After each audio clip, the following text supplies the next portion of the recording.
Bonjour, c'est Boudjoumanou Houda avec vous. Donc aujourd'hui, nous allons vous parler de la cétérisine et de ses propriétés thérapeutiques. Avant de commencer, voici le plan de notre présentation. Nous allons explorer les différentes propriétés thérapeutiques du médicament. On suit ces étapes. La cétérisine est un principe actif appartenant à la classe des antihistaminiques de deuxième génération dérivé de la pépirazine. Elle possède des propriétés chimiques et pharmacologiques qui en font un médicament largement prescrit à travers le monde. La cétérisine, antagoniste des récepteurs H1 de l'histamine, bloque l'action de l'histamine, principal médiateur des allergies.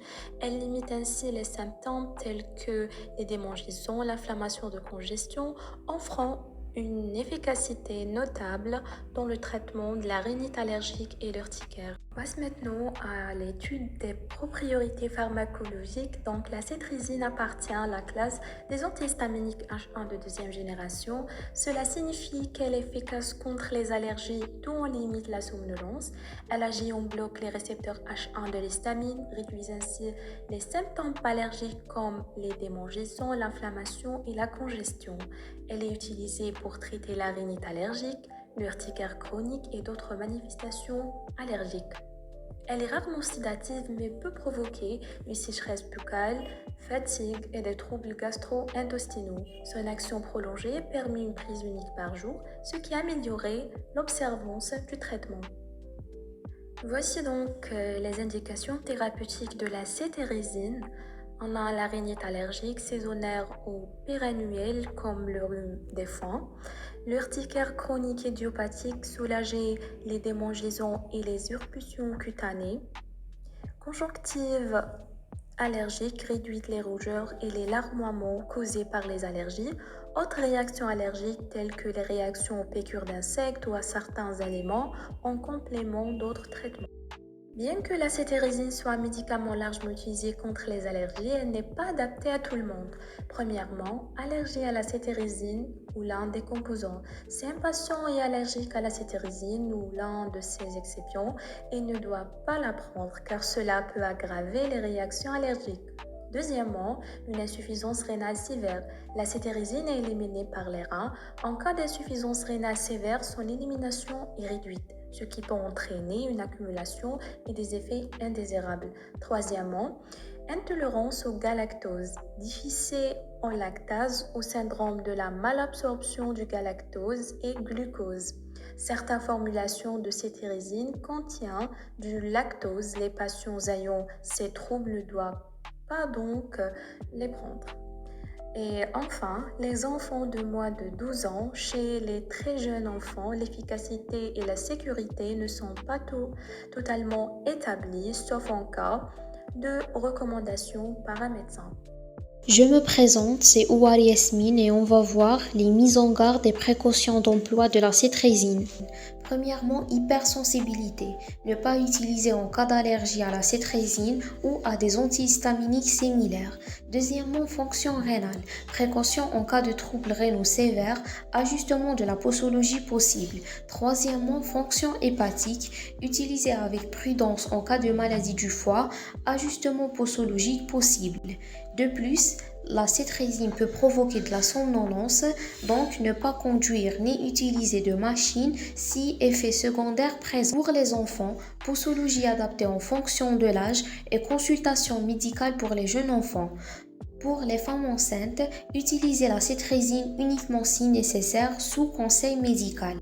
Et pour les femmes qui allaitent, la cétrizine passe dans le lait maternel, donc consultez un médecin avant d'utiliser. Pour les personnes âgées, risque accru de somnolence, donc surveillance recommandée. Interactions médicamenteuses, prendre en compte les interactions avec d'autres médicaments ou l'alcool. Et enfin, en cas de surdosage, consultez immédiatement un professionnel de santé. Bonjour à tous, c'est Bouribalina et je vais couvrir deux parties essentielles de ce sujet, les effets indésirables et les interactions médicamenteuses. Pour commencer, la cétrizine, comme tout médicament, peut provoquer des effets indésirables. Nous allons les diviser en trois catégories, fréquents, peu fréquents et rares. Commençons par les effets indésirables fréquents. On trouve la fatigue, les vertiges, la sécheresse de la bouche, somnolence, diarrhée et rhinite. Ces effets sont les plus courants et se manifestent chez un nombre significatif de patients. Passons à les effets indésirables peu fréquents. On trouve les maux de tête, douleurs abdominales, nausées et pharyngite. Ces symptômes sont moins fréquents mais peuvent encore affecter certains patients. Pour les effets indésirables rares, on trouve les réactions allergiques sévères, urticaire, œdème de Kink, troubles hépatiques et convulsions. Bien que rares, ces effets indésirables nécessitent une attention médicale immédiate. Les données de pharmacovigilance montrent que ces effets indésirables sont généralement légers à modérés et disparaissent à l'arrêt du traitement. Cependant, il est important de surveiller les patients pour détecter toute réaction allergique grave ou autre effet indésirable rare. Passons maintenant à les interactions médicamenteuses. La cétrizine peut interagir avec d'autres médicaments, ce qui peut affecter son efficacité ou augmenter le risque d'effets secondaires. Voici quelques interactions notables. Les contraceptifs hormonaux. La cétrizine peut réduire l'efficacité des pilules contraceptives, ce qui nécessite une attention particulière. La cyclosporine. La co-administration est contre-indiquée car elle peut augmenter considérablement le risque de toxicité hépatique. La rifamycine. Ce médicament peut réduire l'efficacité de la cétrizine. Le warfarine nécessite une surveillance attentive car la cétrizine peut modifier ses effets anticoagulants.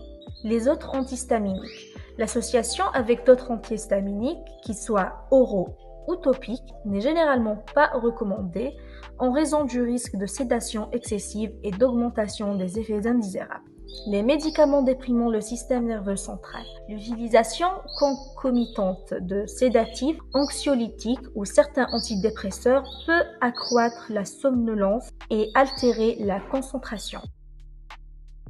Il est crucial de consulter un professionnel de santé avant de commencer un traitement à base de cétrizine, surtout si d'autres médicaments sont déjà pris. Un médecin ou un pharmacien pourra évaluer les risques d'interaction et ajuster les doses si nécessaire. Alors, bien que la cétrizine soit un médicament efficace, il est important de connaître ses effets indésirables et interactions possibles avec d'autres médicaments. Je passe la parole à ma collègue. Bonjour à tous, je me présente Zenati El Hadi et je veux parler de l'impact de cétrizine sur l'allaitement, la grossesse et la fertilité. Premièrement, la fertilité. Aucune étude clinique n'a démontré d'effets négatifs significatifs de la cétrizine sur la fertilité humaine. Donc, les études animales n'ont pas révélé d'altération de la fertilité. Deuxièmement, la grossesse. L'utilisation de la cétrizine pendant la grossesse est possible si les bénéfices pour la mère l'important sur les risques potentiels pour les fœtus. La cétrizine est considérée comme relativement sûre pendant la grossesse, mais son utilisation doit être évaluée au cas par un professionnel de la santé. Troisièmement, allaitement. La cétrizine est exercée dans le lait maternel à une concentration de 25 à 90%. Donc, l'utilisation est possible, mais sous surveillance médicale et après avis d'un professionnel de santé. Et je présenterai ma partie. Place de la molécule de la stratégie thérapeutique de la maladie. Numéro 1. Traitement de base des allergies. La cétrizine est utilisée comme traitement de première intention de la rhinite allergique, saisonnière et persistante, grâce à son effet rapide et sa longue durée d'action.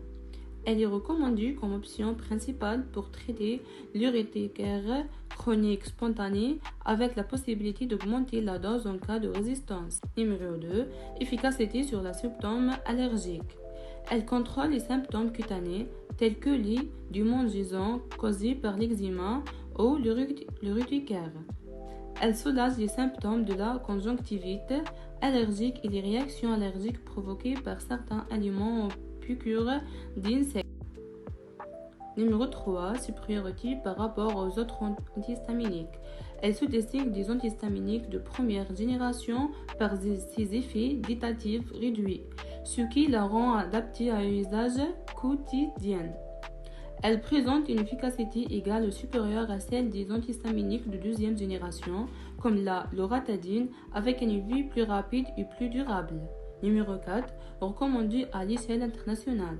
Elle est préconisée dans la directive internationale et a compris celle de l'Organisation mondiale de la santé, l'OMS, en tant que traité Traitement de base pour la majorité des affections allergiques.